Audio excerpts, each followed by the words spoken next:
Lahat naman tayo may kaibigan. Pero lang kung tahimik ka sa school nyo. Nag-subscribe ka na ba? Subscribe mo na. So, ngayong araw, ikukwento ko sa inyo iba't ibang uri ng kaibigan.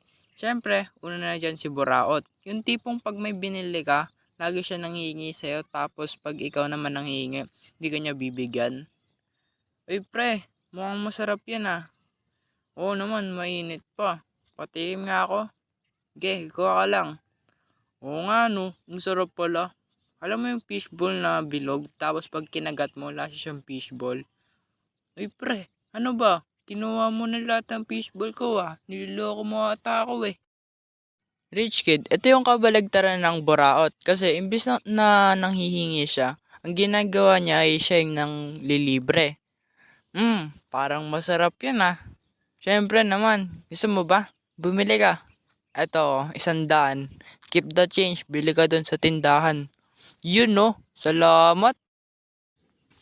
Maparang kaibigan. Ito yung favorite ko sa lahat kasi yung tipong hindi nyo matapos yung isang bagay na ginagawa nyo kasi may kulang, andyan siya para matapos nyo agad yung ginagawa nyo.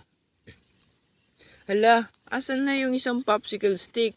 Isa na lang kailangan, nawawala pa eh. Aha. Eto, sa'yo na lang yung ice cream. Ano gagawin ko dito? Kainin mo yan. Tapos, pag naubos mo yung ice cream, hugasan natin yung popsicle stick. Tapos, ayun yung gagawin nating bubong dyan sa bahay.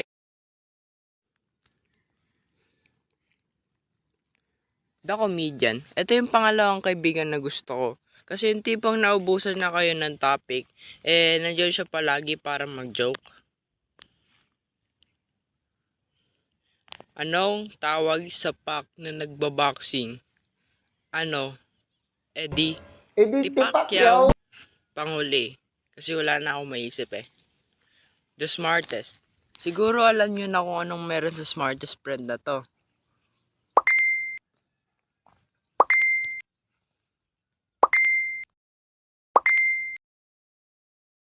So, yun lang muna for today's. Sorry kung maikli lang yung video. Ang hirap pala mag-animation ng matagal. Kasi, sanay kasi ako mag-animation ng mga 10 second lang eh. Siguro sa susunod na mga animation ko, mga 10 minutes na yun. So, abangan nyo na lang yun. Goodbye. Subscribe. Subscribe kayo. Subscribe. Bye-bye.